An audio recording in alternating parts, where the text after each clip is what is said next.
Families, do you have children who have sensory needs? Maybe you have kiddos who have sensitivities to sound or taste.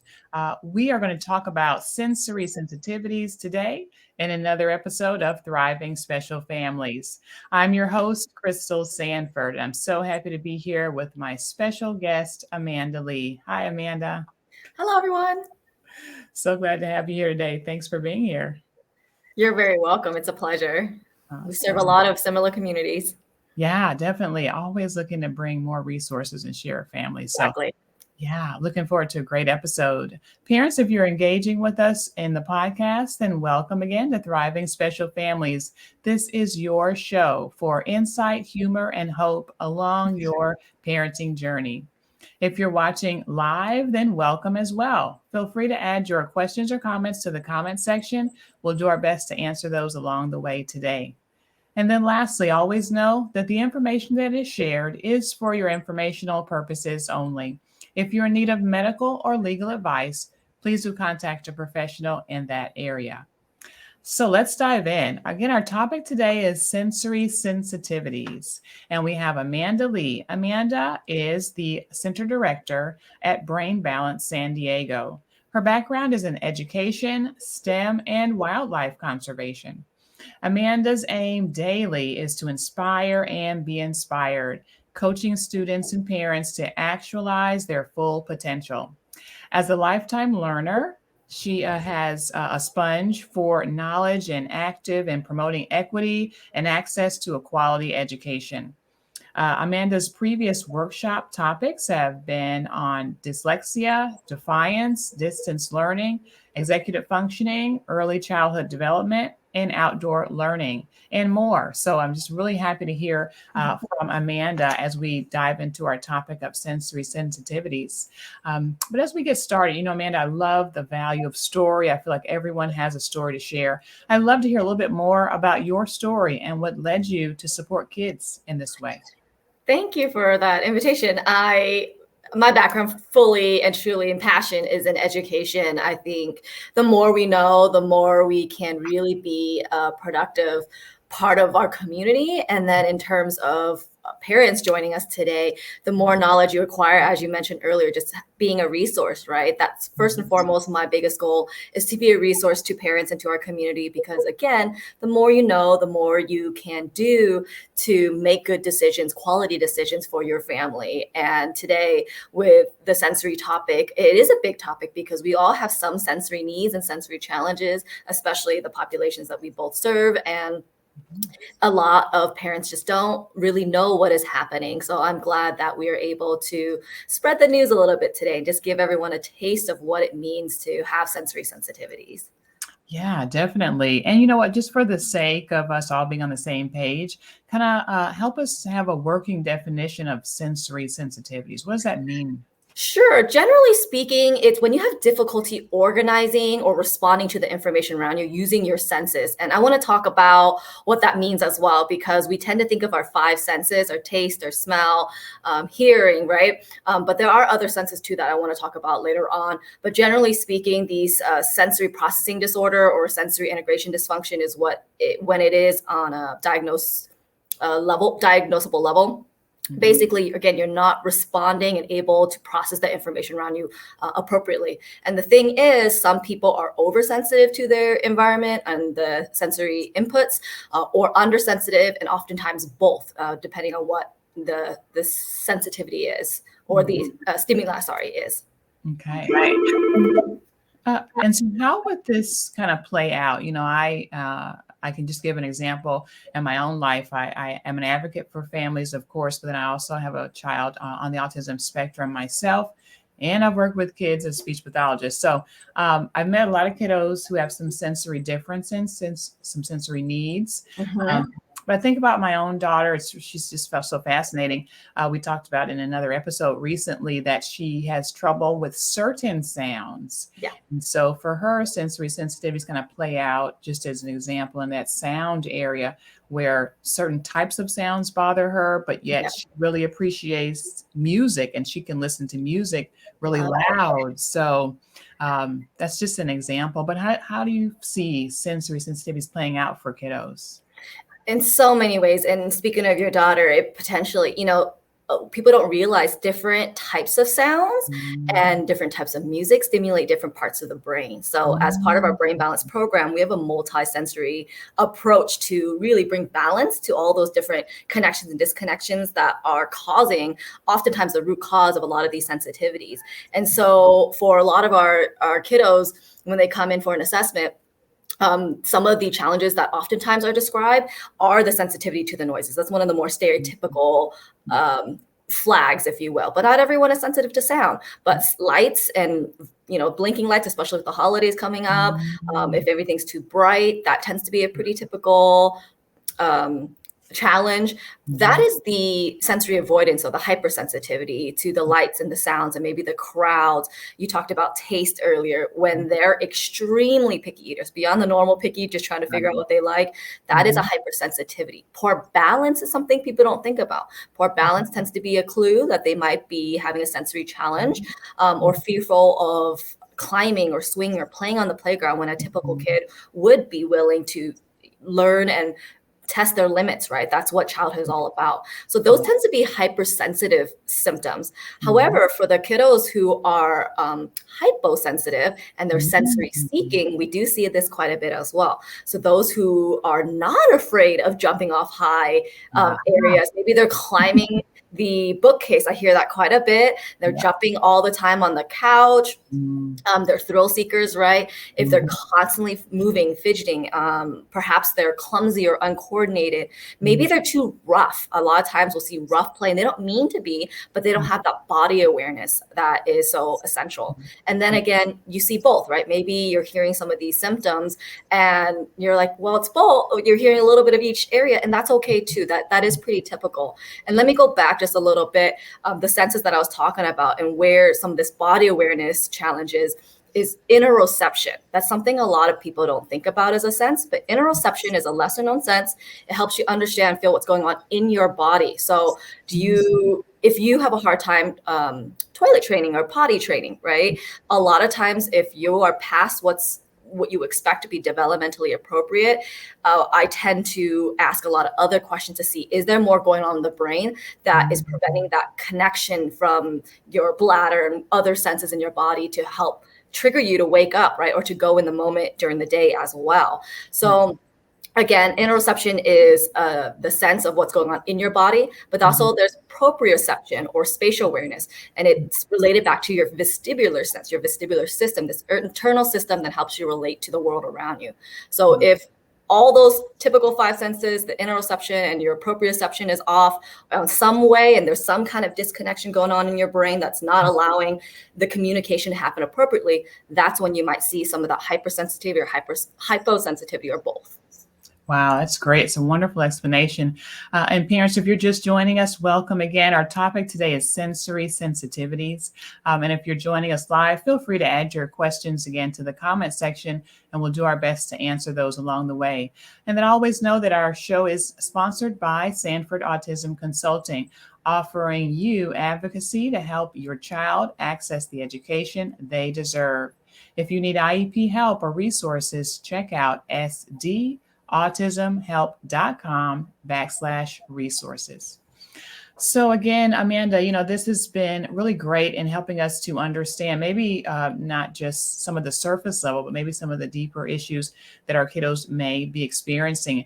And there are parents out there who are saying, like you said, maybe what you've just said, that's my kiddo. They have a little bit of this, a little bit of that. How are kids and families typically managing their sensory needs?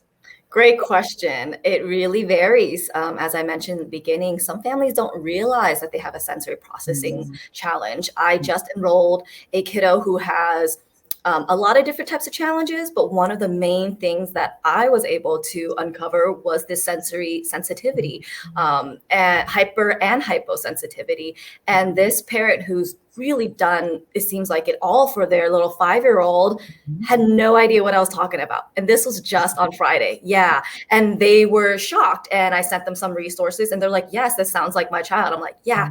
So we know there's other things going on that we're addressing, but at the same time, these sensory sensitivities oftentimes go unchecked. Oftentimes there's frustration, right? Because you're wondering why this child is being difficult. I hear a lot that happens quite a bit. They're just being picky eaters rather than there being more to the story. And so it is a shame. However, the families who do realize, okay, there's might be a little bit more, or they're trying to avoid some of those headaches and those fights, end up compensating. So a lot of times we're just putting the Band-Aid on what's going on. But, at the same time, those are important, right, to keep life moving on. So maybe your child is sensitive to different clothing materials, the hem, so you get the type of clothing or shoes or socks that they like the most. And that it's in itself is oftentimes a challenge, right? I know a lot of parents who've spent a lot of money trying to figure it out for them. Or I had a student this summer who we trained, had multiple challenges, but sensory was one of her biggest challenges. And we had to train her to wear her uniform again, because having not had to wear it all through distance learning, she was not a fan of that uniform. But over time, working her brain, again, all that multisensory approach, along with that physical training of wearing her uniform to do these exercises, she was able to not scream to put that item on, right? So that's important. Sticking to a routine. A lot of times I'll see parents get headphones if they're sensitive to a lot of sounds. So I just saw that this weekend with you at the day of play, there was quite a few kiddos with headphones on, noise canceling headphones, because it is loud, it is intimidating. Sometimes I'll see kids with glasses where, again, that sensory visual stimuli is too much. So sunglasses are helpful. So those are some of the Band-Aids I typically see. And again, those are important, but more importantly, we want to get to the root of what's happening, the cause, rather than just trying to accommodate. That's so good. I think with so many things, and I won't get too deep into this on my soapbox here, but looking at the root versus kind of addressing those symptoms. On the outside. Yeah, that is really huge for me. I really feel like that's really important if we're going to see any long-term change in a lot of different areas. Exactly. Yeah. Yeah. But one thing I wanted to just add to, I think that's so meaningful, the work that you guys were able to do with that family in helping that child wear a uniform, where that can seem like a simple thing, but that's a big thing. It's a big thing. Yeah. There's so many little breakthroughs that we do at Brain Balance, from a child willing to raise their hand to answer a question, right, to wearing a uniform to school, to trying that strawberry or that blueberry. You don't know how many families I've had just ecstatic because they tried a little blueberry. And for, the average family, that, like you said, it doesn't seem like a big deal, but for many others, it is a breakthrough. I had a very picky eater last year. We had a preteen and a teenager, full teenager, who loved salmon suddenly, from being such a picky eater to making their own salmon. And that's not a small jump, right? So these breakthroughs are huge, from making friends, right? Sensory sensitivities can really prevent kiddos from making friends, because if they're too sensitive to their surrounding, then they can't really be around others, and other kids may see them as weird or wondering, why are they so anxious, right? You'll see that, and they just can't quite connect, especially if you don't have proper body awareness.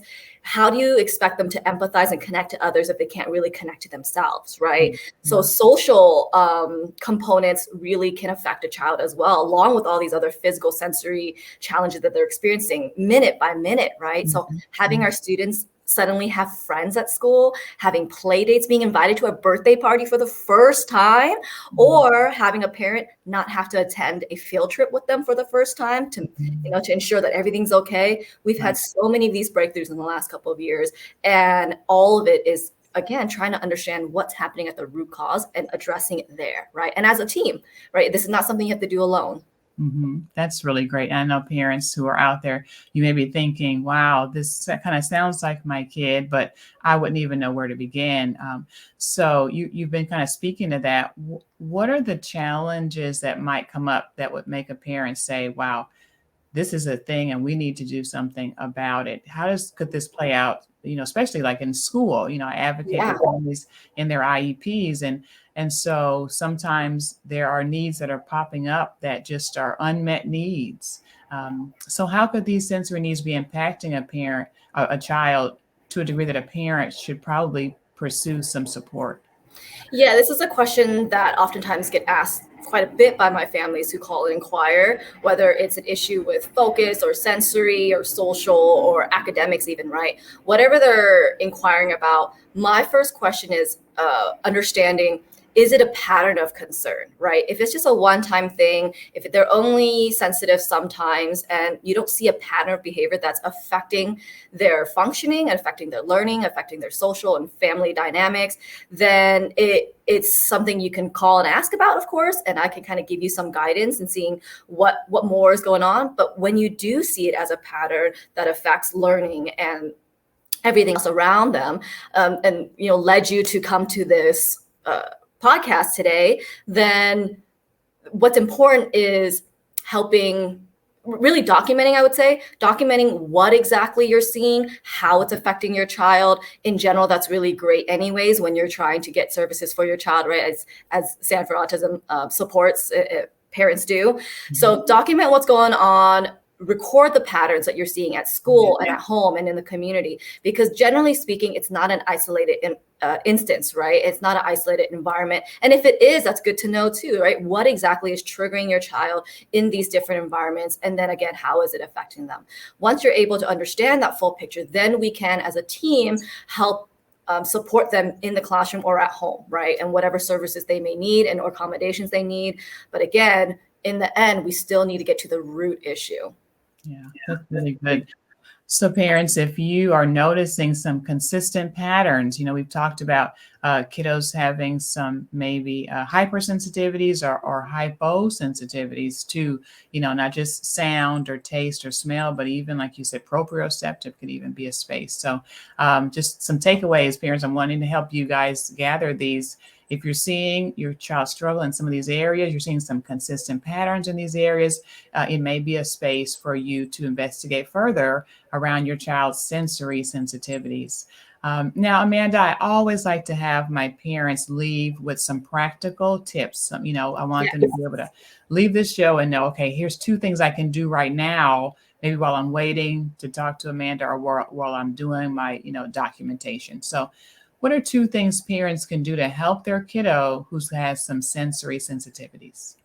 I'm going to answer that question, but in a tricky way. Number 1 is learn more. That's always number 1. The first thing you do is learn more. Again, the more you know, the more information you gather, the better the decisions you can make for your child, right? So learn more. And then from there, set realistic expectations, right? If your child consistently cannot look and smile at a camera, for instance, I think about that because of holidays. And lately we've been having I've been noticing a lot of families saying, smile, smile, smile at different events. Yeah. And your kiddo's not going to look and smile because there's, again, that proprioceptive disconnect, right? Don't expect that. Don't get frustrated. Don't get frustrated because they don't want to wear that sock or that outfit that you chose for them for picture day, for instance. I just had that happen recently. A student came into our program and dad picked him up and said, what was the outfit we chose for you this morning? And he just looked at dad and was like, yeah, he wasn't going to wear that. Like, have realistic expectations. But in the day-to-day, to support those expectations and support your child, plan ahead, right? Plan that schedule, have that routine, make sure there is something that your child can expect, but also teach them the flexibility around that schedule. That's really important. But consistency is really key. And then I mentioned some of the little accommodations I see other parents do. Again, have earplugs or headphones if you know you're going somewhere that's going to be overwhelming, right? take a break areas are really important, whether you're hyper or hyposensitive. Having an area, a designated area that your child knows that they can go to, or a code word or a code signal, even whatever it may be, that doesn't draw attention, where they know they can go take a break. And you got to monitor that too, right? A lot of times parents are relying on the kiddos to self-advocate, but a lot of them don't know how to do that yet. That's part of the executive functioning that we teach them. So monitor the situation. If you see your child heightening, then it's time to take a break. And breaks in general are more effective when you take it before you need it, right? Oftentimes we take it when we need it. And then at that point, it's a little too late, right? It takes a lot more time to recover, if you will, from the fatigue or from being overwhelmed. But definitely just plan ahead, have that routine, have those different accommodations, and eat well. We know what we put in our body really affects so much. You know, our program promotes a low inflammation diet. So think about what your child is eating. Are they having, you know, healthy whole foods and fruits and vegetables and a balanced diet, or are they eating a lot of treats and sugar? And sugar especially is a big trigger for a lot of kids. So maybe you want to look into their diet. And then sleep. A lot of kiddos with these neurodevelopmental challenges, they tend to need more sleep than their average peer already. So make sure you have a quality sleep schedule, set a go to bed alarm as well as a wake up alarm, right? Have that routine set and be rested and limit the screen time, right? Think about all the stimuli that's around them. Those are some major things you can do right off the bat, right? Move your body, limit screen time, have a good sleep schedule, eat well, and have structured routine. Those basic parameters will help any child do better in any situation. Yeah, that's exactly what I was thinking. Like, these just sound like great principles for every family, you know, in addition to those who have some sensory needs. So if we have a parent who they're listening, they're saying, yeah, this is really resonating. You know, we want to reach out. We want to know what you guys are doing there to support families that way. Let us know a little bit about, or help us understand, walk through that process that you guys go through to help kids. Sure. So at Brain Balance, we have two centers, by the way. We have our main center in Carmel Mountain Ranch, right off the 15 and 56. And we also have a satellite center in Chula Vista, right in the heart of Chula Vista Village on F and 3rd. And so if you are just wanting to learn more, give us a call or email us. Either number, we're all the same organization, same company, so we'll get back to you. But you can email us at sandiego@brainbalancecenters.com, and one of our team members will kind of ask you a series of questions, really understand the whole picture. And part of what's so different about us is the fact that we do support the whole child. We don't just want to know why you're calling. I'm going to ask you a lot of other questions like milestones in school and social and home, because I want to understand what exactly is happening, how it's impacting your family, and what your goals are, to first understand, are they the right fit for our program, right? It needs to be a good fit both ways, but first, are we truly the first step? And for a lot of families, the answer is yes. A lot of other programs and interventions, again, tend to focus on the symptoms, and they're the Band-Aids, or they're just hyper-focused in specific specialties. But remember, the brain doesn't work that way. The brain needs all the different connections across the regions for us to function in our everyday life in the most productive way. It doesn't mean that we're perfect people when everything's connecting appropriately. It just means we're not struggling. So for the most part, we should be the first stop that parents reach out to figure out what is happening on a developmental whole. And when you come in for our assessment, it's typically about 1.5 to 2 hours, very hands-on, very fun. We're looking at areas like primitive reflexes, sensory motor skills, visual auditory processing, body awareness, right? We're looking at the whole child, giving you those answers so that you can make the best decisions after that. And if they are in our program, then if you choose to be in our program, then we could talk more about what that looks like. But generally speaking, they're coming to our center 3 times a week for an hour, and there's some home exercises, there's a nutrition component. But very first step is give us a call and get that assessment, learn more, and then take it from there. And I do a lot of meetings with other specialists and school meetings as well. And together, again, it takes a team. Together, we support that child from the bottom up rather than just figure out accommodations all the time. This is so great. You know, parents are No worries. If you're having questions about your kiddo, if you're seeing maybe some of the same struggles and they're not making progress, it could be, Yes, exactly. that root cause has never been addressed. Exactly. We see parents who've been through other programs for years even, and it's such slow or no progress. And that's another clue too, right? Like you said, it's not progressing exactly as you're expecting. The professionals aren't seeing what they're expecting either. So we know there's more going on. Yeah, definitely. And I like one other thing that you said too is that, basically that kiddos aren't, they're not trying to be naughty per se. It's not that they're acting out. I teach an IEP class to parents each month. And this is one of the things I share when we talk about the topic of behavior, and that behaviors have a function. They're there for a reason. It's not that the kid is trying to get on your nerves as much as it could feel that way. They are engaging in whatever that behavior is that's happening for a reason. Let's find out what that is. Exactly. And then we can, really see some global progress and, see some change.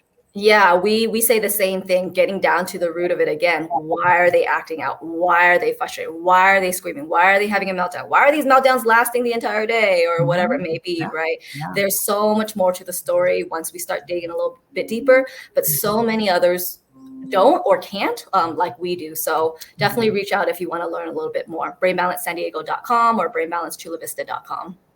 Awesome. Parents, if you are looking for some answers for your kiddo, this really may be a good place for you to start. And I really do recommend you guys reach out to Amanda and just as a consultation and see if this could be a resource for your family. So again, our topic today has been sensory sensitivities. What does that look like for a child? When is it a time to maybe investigate some supports in that area? If you're seeing consistent issues or if you're not seeing progress despite other remedies, then maybe it is time to look deeper in the area of sensory needs. So it's just been a pleasure having you here today, Amanda. Thank you again. You're welcome. Yeah. And parents, if you are in need of some support, you want to reach out to Amanda, don't forget they're at San Diego at brainbalancecenters.com. And if you are in need of IEP help in any way, reach out to us at sdautismhelp.com/resources. So parents, always remember that you're going to be okay and your child is going to be okay too. Bye-bye. Bye.